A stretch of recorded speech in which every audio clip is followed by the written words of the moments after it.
제목으로 하나님 말씀을 전합니다. 여러분, 인생에서 가장 위험한 때가 언제일까요?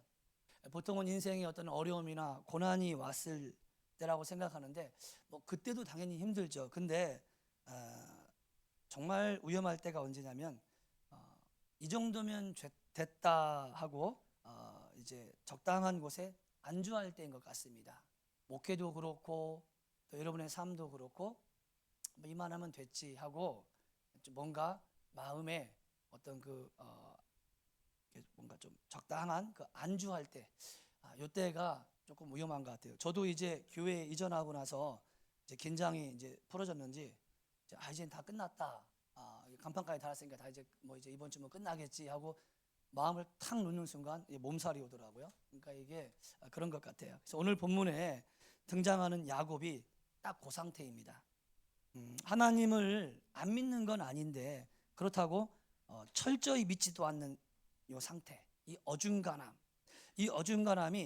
야곱 혼자만의 침체로 끝나는 것이 아니라 야곱의 자녀와 그 주변을 어떻게 파괴하는지 좀 오늘 말씀을 통해서 우리가 좀 잘 배웠으면 좋겠어요. 야곱이 브니엘에서 형 에서와 화해를 했습니다. 그리고 난 다음에 계속해서 이제 고향 땅인 원래 가야 할 땅으로 가야 되는데 세겜 땅에 머물게 됩니다. 세겜 땅에 머문 지 평화롭게 머물기 시작한 지 10년 됐어요. 사건이 발생합니다. 딸 디나가 세겜 지역에 여자들을 보러 갔다가 그만 세겜성의 통치자인 세겜에게 그만 성폭력을 당합니다. 성 이름도 세겜성이고 이 세겜성의 통치자 이름도 세겜이에요. 그 당시 이제 고대 근동 문화에 의하면은 어떤 보호자를 동반하지 않은 여자는 이게 말도 안 되는 건데 강간해도 될 정도로 그 사회가 굉장히 문란했습니다. 세겜이 디나를 이렇게 강간한 후에 그냥 버린 것이 아니라 아마 마음에 들었나 봐요. 그래서 자신의 아내를 삼고자 아버지 하물과 함께 디나의 아버지인 야곱의 집을 찾아가죠. 근데 이제 이상한 상황이 좀 벌어집니다. 그게 뭐냐면은 야곱이 자기 딸이 지금 이방인에게 강간을 당해가지고 그 세겜 성읍에 세겜의 집에 지금 머물고 있는데 야곱이 이 이야기를 듣고도 어떤 분노도 없어요. 굉장히 화날 일이잖아요. 뒤집을 일이잖아요. 대신에 야곱의 아들들이 이 소식을 듣고 슬픔과 그 분노를 억누르지 못합니다. 더 이상한 것은 뭐냐면은 이 위급한 상황에서 가장인 야곱이요, 창세기 34장을 가만히 보면은 뒤로 물러나 있어요. 그 어떤 조치도 취하지 않습니다. 그래서 8절에 보면은 이런 내용이 있거든요. 한번 읽어볼까요? 시작. 하몰이 그들에게 말하였다. 여기서 그들이 누구냐면은 야곱이 아니라 디나의 아버지 야곱이 아니라 야곱의 아들들이에요. 그러니까 하몰과 세겜이 이 부자지간이 야곱의 집에 와서 이 세겜이 강간한 디나를 자신의 아내 또 자신의 며느리로 삼고자 청혼을 하고 있는데 그 대상이 아버지 야곱이 아니라 그들 야곱의 아들들이라는 겁니다. 그러니까 뭔가 좀 문제가 있는 거잖아요. 더군다나 이제 이 하물과 이제 그 아들 세겜은 어떻게든지 디나를 좀 자신의 아내와 며느리로 데려오기 위해서 뭐든지 다 원하면은 다 대가를 지불하겠다라고까지 말하지요. 그리고 디나를 데려온 조건으로 어떤 희생도 다 치르겠다는 것입니다. 그리고 야곱의 가족들이 세겜 땅에 그냥 같이 머물면서 살자라고 화친 조약을 제안합니다. 아버지 야곱과는 다르게 분노가 아주 가득한 그러한 야곱의 아들들이 이러한 상황에서 겉으로는 그냥 아무런 내색을 하고 있지 않지만 속으로는 그 분노가 굉장한 거예요. 그래서 자신의 여동생을 간음한 이 세겜과 그의 아버지 하물과 그 성읍에 대한 보복을 하기 위한 어떤 속임수를 생각하고 있습니다. 그 내용이 13절에서 15절인데 어떤 속임수를 생각하는지 한번 같이 읽어보겠습니다. 13절부터 15절입니다. 시작. 야곱의 아들들은 세겜이 그들의 누이 디나를 욕보였으므로 세겜과 그의 아버지 하물에게 침지 속임수를 썼다. 시작. 그들은 세겜과 하물에게 이렇게 말하였다. 우리는 그렇게 할 수 없습니다. 할례를 받지 않은 남자에게 우리의 누이를 줄 수 없습니다. 그렇게 하는 것은 우리에게 부끄러운 일입니다. 15절. 조건이 하나 있습니다.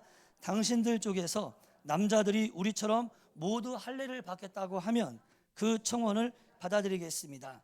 그러니까 야곱의 아들들이, 즉 디나의 오빠들이 어떤 속임수를 씁니까? 만약에 우리가 하나님의 백성으로서 우리는 거룩한 백성이다, 그리고 그 증거로 할례를 받았다. 그런데 너네들이 우리와 한 집안이 되려면은, 그리고 디나를 데려가려면은 너희들도 우리와 마찬가지로 하나님의 거룩한 자녀가 돼야 된다. 그러려면은 반드시 남자들은 할례를 받아야 된다. 할례가 뭡니까? 남자들 요즘에 포경 수술입니다. 그러니까 이 수술을 하고 나면은, 할례를 받고 나면 3일째 되는 날이 제일 힘들어요. 그냥 가만히 있어야 돼요. 야곱의 아들들이 바로 이걸 노리고 속임수를 쓴 거죠. 하몰과 세겜은 디나를 어떻게든지 자신의 아내와 며느리로 데려오기 위해서, 또 야곱이 가지고 있던 그 수많은 많은 가축들에 대한 그 욕심 때문에, 그래 뭐 할례 받지 뭐. 더군다나 이 세겜은 세겜성에서 굉장히 그 높은 위치에 있고 많은 영향력을 주는 그런 사람이었기 때문에 세겜 성읍의 사람들을 잘 설득을 해서 그 성읍에 있는 모든 남자들이 결국은 할례를 받게 되어집니다. 이렇게 할례를 받고 3일째 되는 날, 가장 힘들 때에 야곱의 아들인 시므온과 레위가 군사를 거느리고 세겜성에 쳐들어가죠. 순식간에 세겜성에 있는 모든 남자들을 쳐 죽여버립니다. 그리고 여동생 디나를 데리고 오죠. 이 과정에서 야곱의 다른 아들들, 그러니까 시므온과 레위뿐만 아니라 성경에 보니까 다른 아들들도 성읍을 약탈하고 어린 것들과 아낙네들을 사로잡아 왔다라는 말씀이 있습니다. 그래서 34장을 가만히 보면은, 아니 하나님께 선택받은 그런 사람들이 어떻게 남의 민족을 말살시키고 약탈하고 이렇게까지 잔인할까? 더 큰 치욕은, 할례라는 것은요, 하나님의 선택된 백성이라는 것을 나타내는 거룩한 증표잖아요. 그런데 이걸 가지고 복수하는 도구로 사용하는 거예요. 어쨌든 이 일로 하나님의 백성으로서 씻을 수 없는 오명을 남겼고 또 하나님의 영광을 가리게 됩니다. 자, 그렇다면 그렇다면 어쩌다가 믿음의 조상이라 불리는 야곱의 집안에서 하나님이 선택한 그 믿음의 계보가 아브라함과 이삭과 야곱으로 흘러가는 그 야곱의 집안에서 어떻게 이런 말도 안 되는 일이 벌어질까? 어떻게 이런 일이 있을 수가 있지? 믿지 않는 사람보다 더 하잖아, 이건요. 왜 이런 일이 벌어졌을까요? 첫 번째, 한번 같이 읽어볼까요? 자, 첫 번째, 시작. 야곱이 하나님께, 왜 이런 일이 벌어졌는지 두 가지를 오늘 말씀을 전할 겁니다. 첫 번째는 야곱이 하나님께 철저하게 순종하지 않고 어중간하게 순종해서 그렇습니다. 20년 전 야곱은요, 형 에서의 진노를 피해가지고 도망쳤잖아요. 그때에 베델이라는 지역에서 하나님을 만나게 되어집니다.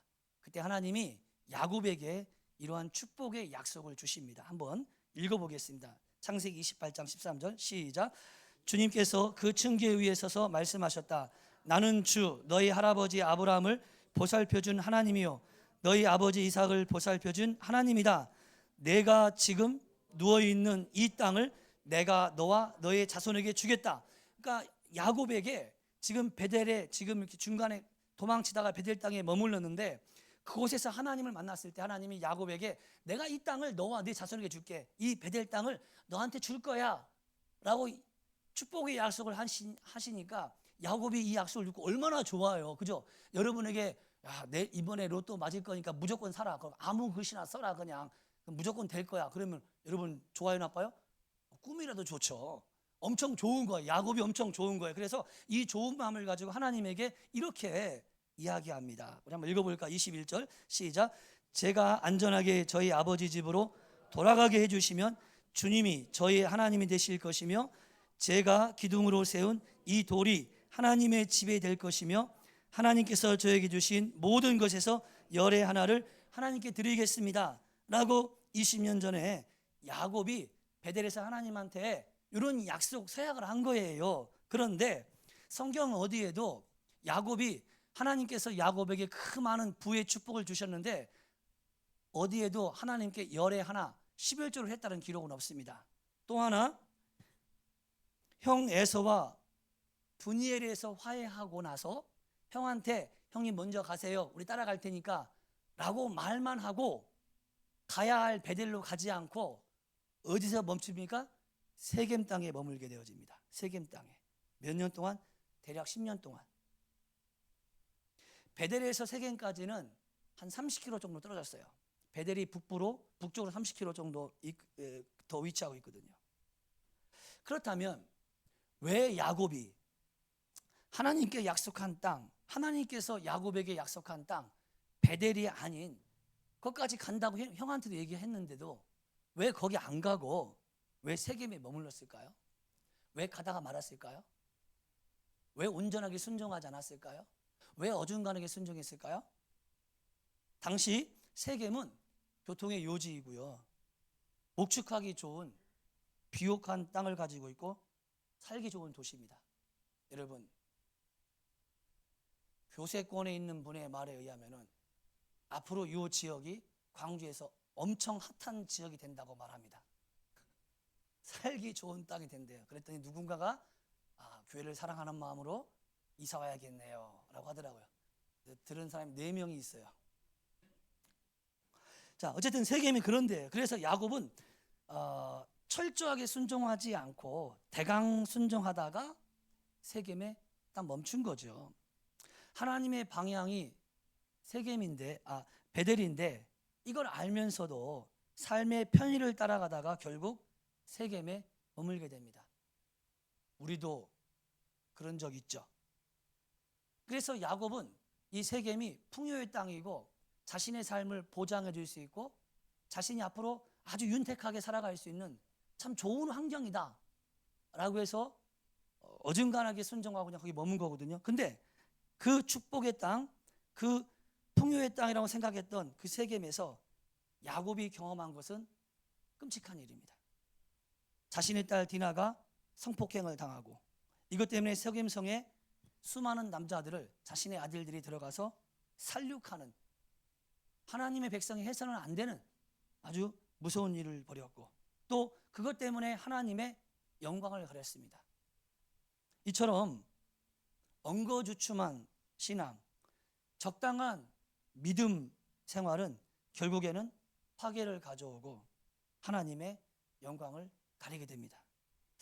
어떤 분이 교회 안 다니시는 분인데 이런 얘기를 했어요. 저한테 자기네 회사에 어떤 사람이 있는데 제가 목사인 줄 아니까 이 사람 술도 잘 마시고요, 욕도 엄청 잘하고 인간관계도 엄청 안 좋다는 거야. 근데 교회 다닌대요. 교회 다닌대. 그래서 자기는 목사한테 하는 말에 그렇게 교회 다닐 바에는 그냥 안 다니겠다고, 나중에 제가 상태가 좋아지면 다니겠대요. 제가 사실 회사로 비유를 들었지만 남편이나 아내 혹은 부모가 적당한 신앙생활을 하는 걸 보고 하나님이 없는 것 같다고 말씀하시는 분들 있어요. 어떤 남자분은요, 교회를 안 다니면서 아내가 교회를 다니는데 자기가 술을 좋아하니까 집에서 술 한 잔씩 마실 때 혼자 마시면 재미가 없잖아요. 그러니까 술 마시는 사람은 절대 혼자 안 마시고 옆에 누구 있으면 꼬셔서 같이 마시자고 하죠. 그래서 교회 다니는 아내를 꼬셔서 술을 같이 마셨어요. 그러면은 남편 입장에서 교회 다니는 아내가 술을 안 먹는데 자기 때문에 술을 같이 마셔주면은 최민경 집사님 아내한테 고마워야 돼요, 안 고마워야 돼요? 고마워, 해봐서 알죠. 네. 고마워야 돼, 고마워야 돼. 그런데 이 남편분이 저한테 뭐라고 말하냐면은 한번 이렇게, 목사님 우리 아내요 교회 다니는데 가짜예요, 가짜. 왜요? 그랬더니 이렇다라는 거예요. 참 이상하죠. 믿음의 성도는 하나님이 원하시는 방향이 있는데 자꾸만 야곱처럼 자기 편하고자 적당히 베델이 아닌 야곱처럼 세겜에 머물게 되면 잠깐은 좋아요. 근데 결국 야곱처럼 자신뿐만 아니라 자신의 주변을 파괴합니다. 혹시라도 가족 구원을 하셔야 되실 분들 이 자리에 계시다면은 정말 마실 거 다 마시고요, 하고 싶은 말 다 하고 욕심 부리고 싶은 거 다 부리고 그렇게 해서는 여러분 영혼 구원하기 힘듭니다. 여러분의 가족 누군가를 구원하려면 굉장한 헌신이 필요합니다. 여러분들 직장 생활하시는 분들도 직장에서 마실 거 다 마시면서 디나처럼 경계 지점에서 어슬렁 거시는 분 계십니까? 철저하게 신앙생활 하셔야 될 겁니다. 왜? 어중간한 기독교인들 때문에, 어중간한 믿음 때문에 하나님의 영광이 가리우고 예수님을 믿어야 될 사람이 기독교인들에게 오늘날 혐오감을 가지고 있습니다. 예수 안 믿겠대요. 뭐 근래에 한국 교회가 가장 큰 어려움을 당하는 이유가 사실 저 같은 목사들 아닙니까? 그러니까 제가 아는 대부분의 목사님들은 정말 열심히, 정말 그 헌신하면서 참 그 힘든 과정에서도 목회를 해나가시는데, 큰 교회라고 다 그런 건 아니지만 몇몇 큰 교회 목사님들이 아주 이상한 비기독교인들도 행하지 않는 나쁜 짓을 해가지고 그것 때문에 그냥 그런 뉴스만 나왔다면 예수님 믿지 않는 남편이 내가 저런 인간들 때문에 교회를 안 다녀. 그 목사님 때문에 교회 나와야 될 남편분이 못 나오잖아요. 이런 일들이 많아요. 그래서 저는 목회를 하는 동안에 무슨 일이 있어도 목사는 하여튼 손해보고 살자. 그래야 하나님의 영광을 안 가리고, 적어도 야 정상일 저 목사 때문에 내가 예수 믿나 봐, 이런 소리는 안 나와야 될 거 아니에요. 여러분들 목사님 때문에 교회 가야 돼 이러면 좋겠지만 내가 저 목사 때문에 내가 저 목사가 죽으면 교회 갈까, 이런 말 들으면 저주 아닙니까? 이게 얼마나 큰 문제입니까? 가정에서 그런 소리 들을 수 있잖아요. 내가 교회 다니는 거 아는데 어중간하게 신앙생활 하는 거야. 그러니까 자녀들도 배우자도 교회 가는 게 싫은 거예요. 당신 보니까 교회 간다고 해서 별 나아지는 게 없거든요. 저희 아버님이 오랜 시간 동안 교회를 못 나가신 이유가 우리 어머니 최금자 권사님이 이름만 권사지 서리 집사보다도 못해요. 욕심도 많고 뭐 밭에 가서 뭐 하면 막 착같이 막 더 하나 더 가져오려고 하고. 그러니까 우리 아버지는 교회를 안 다녀도 그 모습이 안 좋은 거예요. 그러니까 예수님 믿지 않는 사람들이 가지고 있는 생각이 있어요. 교회 다니는 사람들은 무조건 착하다. 옆 사람 한번 보세요. 얼굴 보세요. 착한가 안 착한가. 독하게 생겼죠. 근데 예수님 믿지 않는 분들은 무조건 교회 다니면 착하다고 생각을 해요. 그런데 우리 최 여사님이 안 착하거든. 그러니까 교회 가기 싫은 거예요. 손해볼 줄 모르니까. 그러다가 이제 제 어머님한테 아버님 다시 교회 나와서 신앙생활 하려면은 엄마 진짜 우리가 헌신하고 희생해야 된다. 그러지 않으면 아버지 다시 교회 못 나온다. 근데 이제 어머님이 좀 심각하게 좀 받아들이고 그때부터 이제 최 여사님이 바뀌어 살기 시작했어요. 그리고 나서 이제 교회를 나오시고 집사직분 받고 벌써 전도를 5명이나 했어요. VIP 5명. 뭐 딱 5명 자기 옆에 쫙 앉히고 예배드려요. 얼마나 폼 잡는지 몰라요 요즘에. 그러니까 열심히 하시는 거예요. 누구 때문에 그동안 신앙생활? 우리 엄마 때문에. 적당하게 신앙생활 하니까 다 가로막고 살아요. 여러분 정말이에요. 우리가 가족 구원하려면요, 믿지 않는 분들은 우리를 볼 때 높은 기준을 가지고 있어요. 그때 또 어떤 사람 어리석게 내가 예수냐 그렇게 살게 이렇게 말하면 안 돼요. 나를 비난할 때 이렇게 말해야 돼요. 미안해 여보, 내가 예수님 따라하라는 게 아니라 너무 몰입했다. 예. 미안해 여보, 내가 교회 다니면서 예수님처럼 살아야 되는데 그렇게 못 살아서 미안해. 내가 그렇게 못해서 미안해.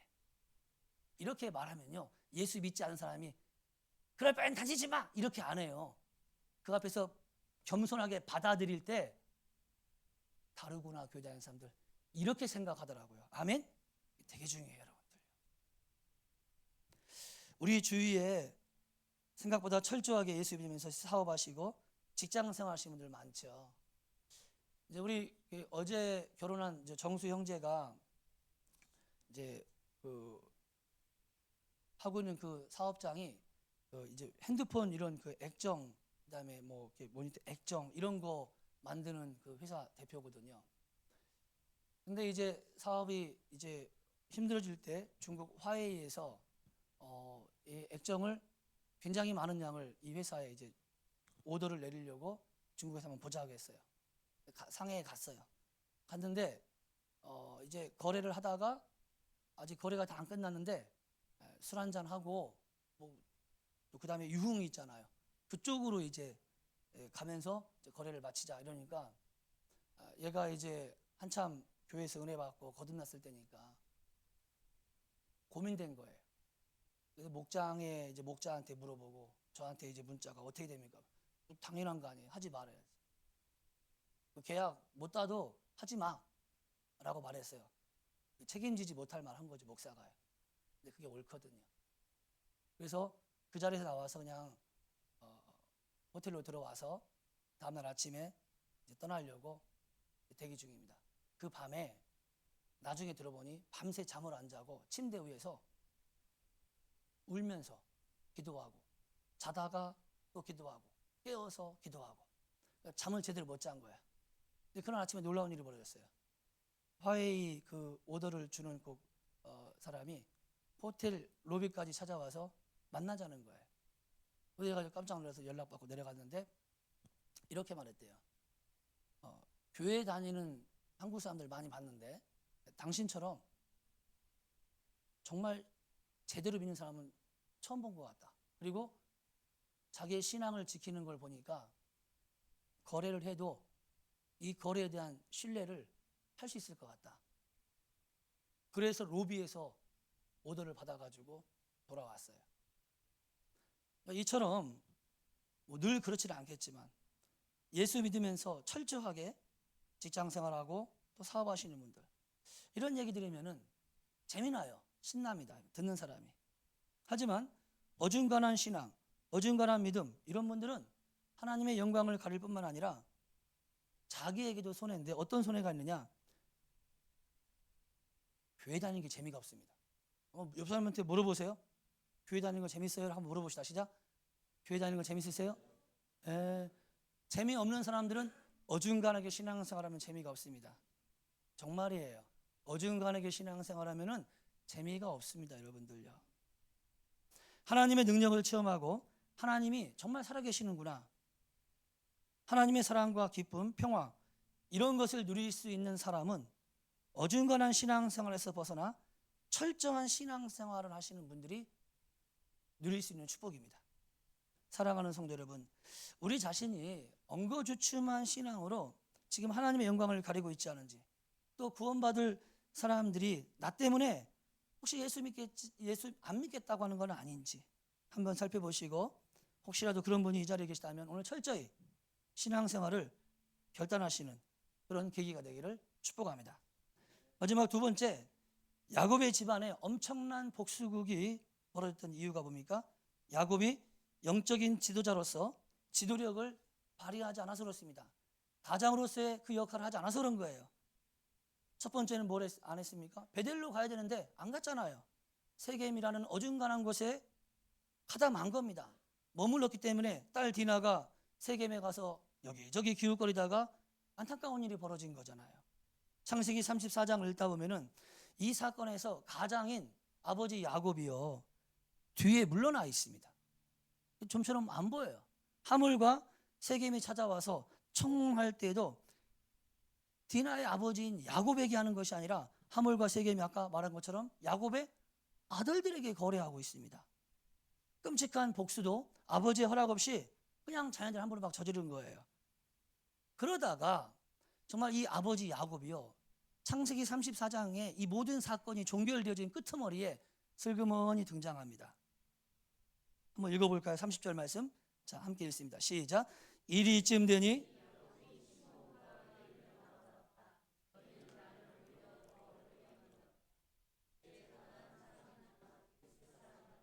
이 땅에 사는 모든 사람이 나를 사귀지도 못할 추할 인간으로 여길 게 아니냐. 우리는 수가 적은데 그들이 합세해서 나를 치고 나를 죽이면 나와 나의 집안이 다 몰살당할 수밖에 없지 않느냐. 여러분, 야곱이 지금 하는 말을 가만히 보세요. 자녀들이 저지른 끔찍한 복수에 대해서 꾸중하는 말은 없어요. 자녀들의 잘못된 행동에 대해서 꾸중하는 말은 없고 이 상황에서요 오로지 이 일로 자기에게 끼칠 손해가 무엇인지 생각하고 있어요. 그래 안 그래요? 세겜에 더 이상 머물 수 없다는 것에 속상해야 합니다. 브리스 사람들이나 가나안 사람들 합쳐져서 자신을 해할까 봐 두려워하고 있어요. 가장인 야곱은 딸의 상처, 끔찍한 복수로 인한 하나님의 영광이 가리워지는 것은 안중에도 없고 오로지 자신의 안위만 생각하는 거예요. 너무하죠. 근데 여러분, 제가 이 말씀을 준비하면서요 내 안에도 이러한 야곱의 모습이 있구나 라는 생각을 했을 때 너무 마음이 아팠어요. 처음에 에스콰이어 교회에 담임 목사로 왔을 때 1년 6개월 정도는 제가 동사 사역으로 목사님하고 사역을 했습니다. 어쨌든 저는 이제 후임으로 왔기 때문에 성도님들한테 잘 보여야 되겠죠. 그리고 저만 잘 보이는 게 아니라 목회자의 가정도 잘 보였으면 하는 마음이 크겠죠. 그래서 아내도 잘 보였으면 좋겠고 자녀들도 잘 보였으면 좋겠다. 근데 문제가 발생했어요. 그때 우리 교회 성도님 중에 고등학생 딸이 화장을 하고 교회를 왔는데, 근데 뭐 엄마는 아무렇지 않았는데 어떤 집사님이 고등학교 1학년 그 여자애한테 어머 고등학교 1학년인데 벌써 화장하니? 요 말을 하고 딱 끝나면 괜찮은데 옆에 있던 원로 목사님 그 당시 담임 목사님이죠. 보고선 아이고 한 거예요. 그 말에 이 엄마가 굉장히 마음이 힘들었어요. 그거를 제가 옆에서 같이 인사하다가 지켜보면서 조심해야겠다 이 생각을 했어요. 그런데 얼마 있지 않아서 저희 집 딸 중학교 2학년쯤 됐는데 화장을 하고 교회를 왔어요. 그 당시에 중학교 2학년들은 거울 이만한 거 가방에 그거 하나 넣고 책은 안 넣고 그것만 들고 다녔는데 교회를 이제 가방을 메고 거울 하나 큰 거 메고 화장 얼른 끌고 화장실 가서 엄청 혼냈어요. 제가 그 앞에서. 그런 식이었어요. 교회 아이들하고 주일학교 때 다툼이 있으면은 교회 아이들 편을 들었고 너 목사님 딸인데 네가 잘해야지. 저는 그게 옳다고 생각한 거예요. 근데 그런 과정에서요 아이를 상처를 입은 거죠. 그때 제가 생각한 것은 딸아이의 입장은 생각하지 않았어요. 자녀들 때문에 내가 교회 목사로서 성도들에게 어떻게 비춰줄까? 내 안위만 생각한 거예요. 그게 이제 아이들한테 큰 상처죠. 그게 야곱의 모습이고 나만 생각하는 거예요. 나만. 내 자녀가 어떨까? 내 아내가 얼마나 힘들었을까? 이런 생각 안 해요. 저만 그렇습니까? 우리 성도님들 이제 우리 교회가 참 좋은 장점 중에 하나가 자녀들이 다 교회를 대부분 다 잘 다니고 또 헌신도가 되게 높잖아요. 자녀들이 헌신도가 높은 부모들은 계급장이 될 수 있습니다. 제가 보니까 자녀가 열심히 하면은 부모가 참 행복하고 그 다음에 어깨에 힘이 들어갈 수가 있어요. 부모 당연한 거죠. 그런데 자녀가 좀 부족할 수 있어요. 때로는요. 교회 안에서. 그러면은 그 자녀 때문에 내 체면이 부모인 내가 손상되는 것 때문에 자녀한테 화를 내기도 하고 이럴 때가 있죠.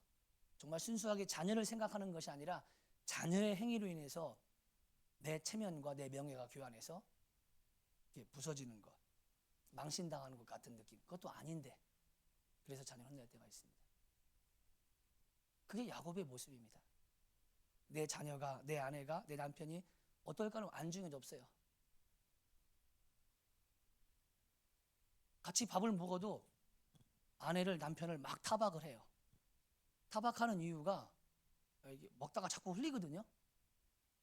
그러면 흘리는 이유가 흘리는 배우자에 대해서 안타까운 마음으로 이렇게 말하는 것하고 배우자가 자꾸 흘리면서 먹는 것 때문에 그런 배우자의 내가 배우자라는 것이 함께 식사하는 사람들한테 부끄러운 모습을 비춰줄까 봐 그게 걱정이 돼서 배우자를 타박할 수 있죠.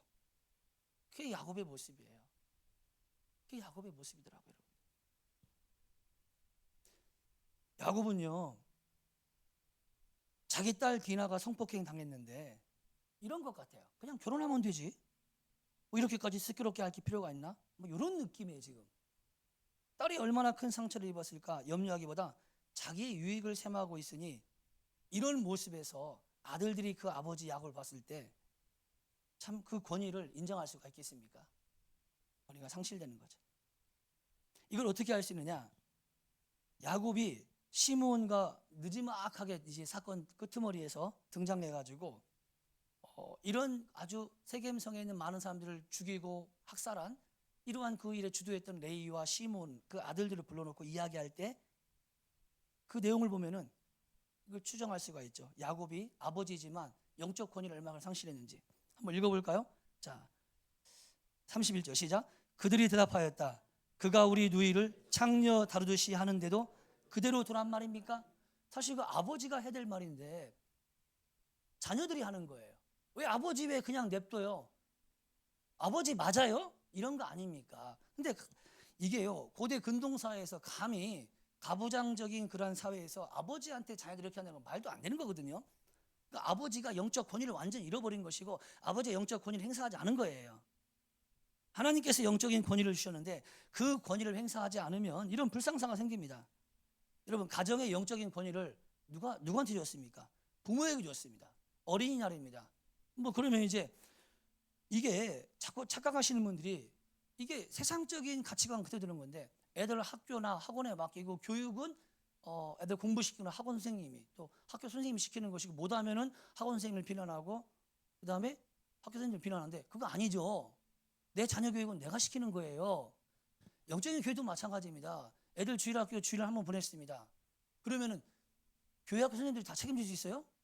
못해요, 여러분들요. 부모가 월요일부터 토요일까지 부모에게 영적 권위를 준 거예요. 그거를 교회학교 교사들한테 부정적으로 말하면 정말 뭘 모르는 거예요. 부모 책임입니다.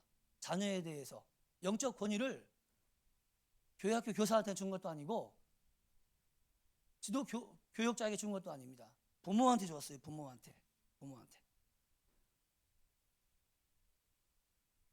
근데 영적 권위는요, 나 자신이 교회에서 일터에서 하나님 말씀대로 철저히 순종하며 살아갈 때 이거는 부여되는 겁니다. 우리가 상장을 이렇게 받잖아요. 상장을 여러분이 받듯이 권위는 부여되는 것, 받는 거예요. 이걸 꼭 기억하셔야 돼요. 그러니까 이런 거죠. 내가 목사니까 여러분 권위를 인정해 주세요. 왜? 그냥 그 페인트 이렇게 칠했는데 뭐 목사가 하고 싶은 대로 하는 거지 뭐 왜 제 권위를 인정해 주지 않아요? 이렇게 싸우면 되게 멍청한 상황이 돼버립니다. 진정한 영적 권위는요, 목사가 엉거주춤한 신앙생활이 아닌 철저한 신앙생활을 할 때 성도님들이 저에게 영적 권위를 인정해주고 저한테 부여해 주는 거예요.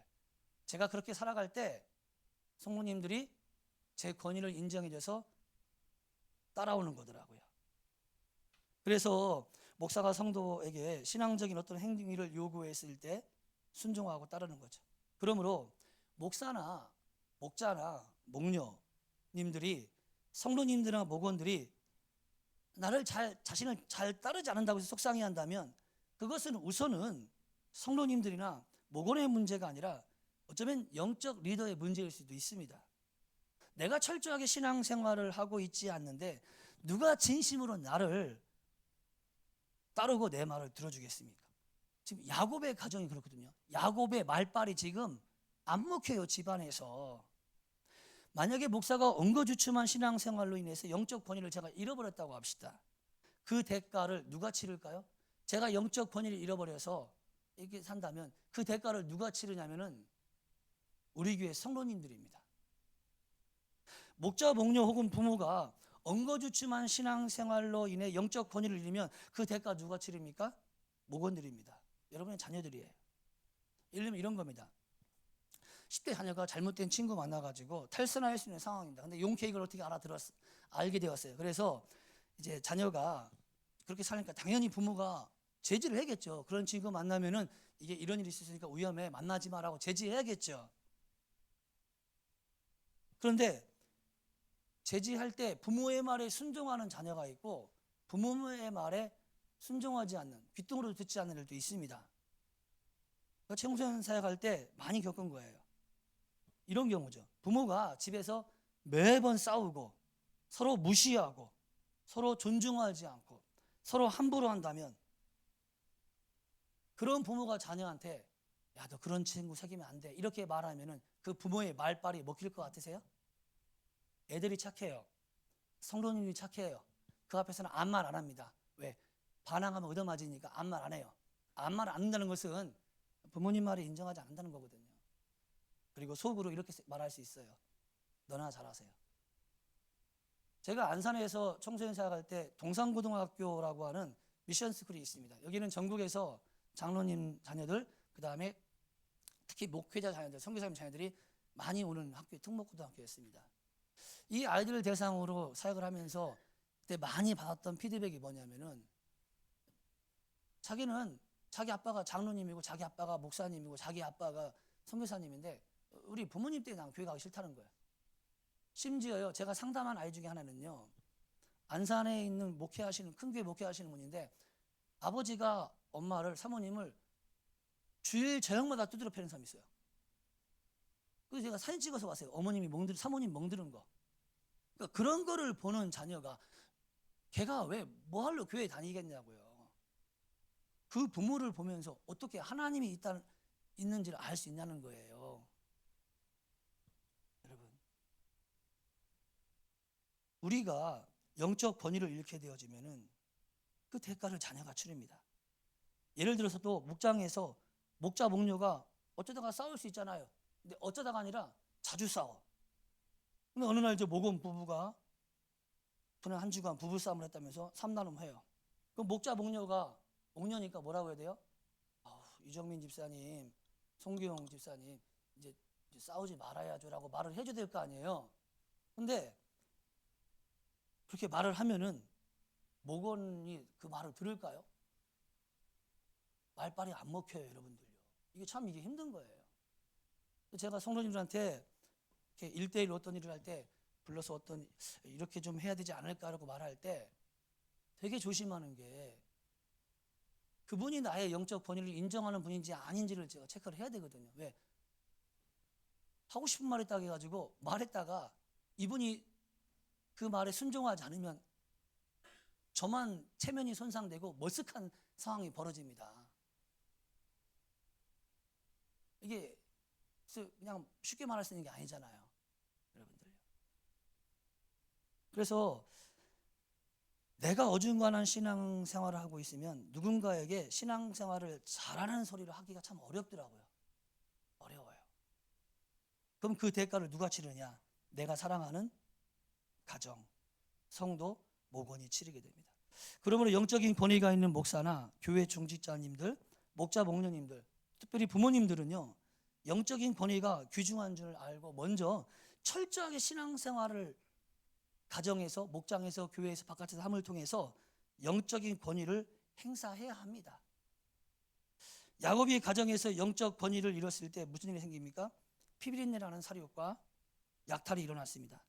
만약에 이때 야곱이 영적 권위가 있었다면 딱 나서가지고 사실 이렇고 저렇고 하니 그렇게 하면 안 돼 라고 했더라면 야곱의 자녀들이 세겜성에 들어가서 그 많은 남자들을, 주민들을 약탈하고 다 사륙하는 이 잔혹한 일을 했겠습니까? 안 했을 거예요. 그러므로 영적인 권위 위치에 있는 분들은 자기 영적인 권위를 보존하고 필요에 따라 행사하기 위해서 우리의 영적 권위를 훼손하는 일을 해서는 안 됩니다. 되게 중요합니다, 여러분들. 목자 목녀님들은 술 마시지 마십시오라고 하는 이유도 여기 있죠. 여러분들이 그러면 목원들로부터 영적 권위를 상실합니다. 저도 목사로서 어떻게든지 간에 영적 권위를 상실하지 않는 일을 하려고 부던 애를 씁니다. 물론 실수도 없는 건 아니지만 저도 애를 쓰고 있어요. 왜? 내가 이렇게 해서 만약 영적인 권위를 상실하면 우리 성도님들은 다친다. 내가 권위를 상실하면 내 말에 무게가 없어지면 우리 성도님 다친다. 그래서 저는 영적인 권위를 상실하는 일을 하지 않으려고 무진장했습니다. 목자 목님들도 마찬가지예요. 부모님들도 마찬가지입니다. 정말 우리가 목원들을 사랑한다면 영적인 권위를 상실하는 일은 피하셔야 됩니다. 영적인 권위를 상실해서 영적 권위를 행사하지 못하게 되면 여러분, 우리가 사랑하는 목원들이 다칩니다. 부모님들도 마찬가지죠. 자녀들에게 영적인 권위를 상실해서는 안 됩니다. 자녀들 앞에서 정말 말 조심하셔야 됩니다. 초등학교, 중학교 자녀를 둔 부모님들은 정말 말 조심하십시오. 제가 어제도 이제 그 결혼식에 가서 과거에 있었던 그 제자들을 좀 많이 결혼식장에서 많이 봤는데, 제가 자녀들을 보고요, 얘들이 앞으로 어떻게 성장한다는 것은 거의 한 조금 과장하면 90%, 한 80%는 맞추는 것 같아요. 제가 보니까 그렇게 될 것이라고 했던 아이들이. 왜냐하면 그들의 부모를 제가 알거든요. 부모가 초등학교 때, 중학교 때 어떻게 부모가 사는지 자녀의 눈에 비춰졌을 때, 이 아이들이 한번 사춘기를 겪을 때에, 잘못된 길로 갈 때에 부모가 그때 한 번은 잡아줘야 되는데 그때 말이 안 먹혀요. 또 말이 먹히는 부모가 있어요. 그것은 부모가 자녀 앞에서 어떻게 가정에서 살아냈느냐에 따라서 그 자녀들이 어려움을 당할 때에 그 어려움을 피할 수 있는 코칭, 권하는 훈육을 듣느냐 듣지 않느냐가 결정되더라고요. 굉장히 중요합니다. 굉장히 중요해요, 여러분. 그래서 영적인 권위를 상실하는 그런 일을 해서는 안 돼요. 싸우려면 놀이터 가서 싸우라는 거예요. 제가 안 보이는데 집에서 텐트 치고 싸우든지. 그렇지 않으면 우리의 자녀들이 다칩니다. 그러므로 믿음의 성도인 우리는 어중간한 믿음 생활에 머물러 하나님의 영광을 가리고 나와 함께하는 사람들에게 피해를 주는 삶에서 벗어나야 됩니다. 그래서 영적인 권위를 회복해야 될 사람들은 회복하시고, 유지하셔야 될 분들은 유지하시고, 또 그 권위를 행사해야 될 때 행사할 수 있는 그런 분들이 되었으면 좋겠어요. 그래서 여러분들을 의지하는 자녀들이나 여러분들을 의지하는 목원들이나 또 목사인 저에게는 성도님들이 하나님이 주신 축복 가운데 실수 없이 지낼 수 있도록 우리 모두가 선한 영적 리더, 지도자가 되어야 될 줄 믿습니다. 하나님 말씀 요약한 거 잠깐 보겠습니다. 자, 세겜 축복의 땅이 아닌 어중간한 타협의 장소.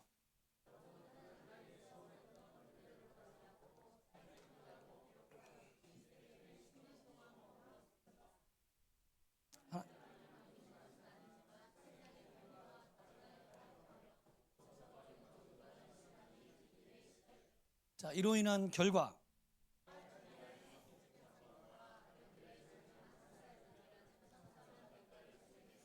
자, 교훈.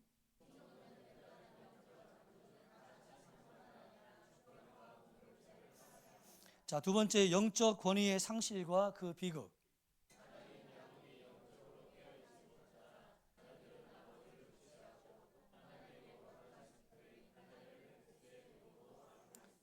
자, 리더의 책임.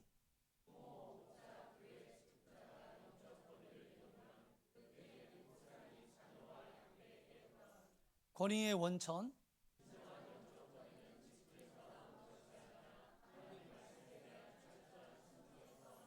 자, 세 번째, 세겜을 떠나 베델로 올라가십시오.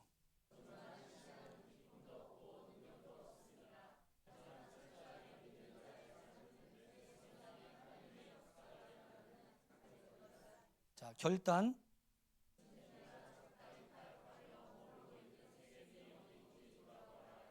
회복.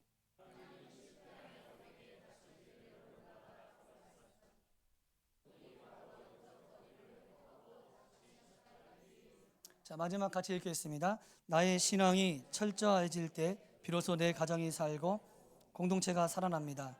어중간한 신앙을 버리고 하나님과의 첫사랑이 있는 베델로 나아갑시다. 아멘.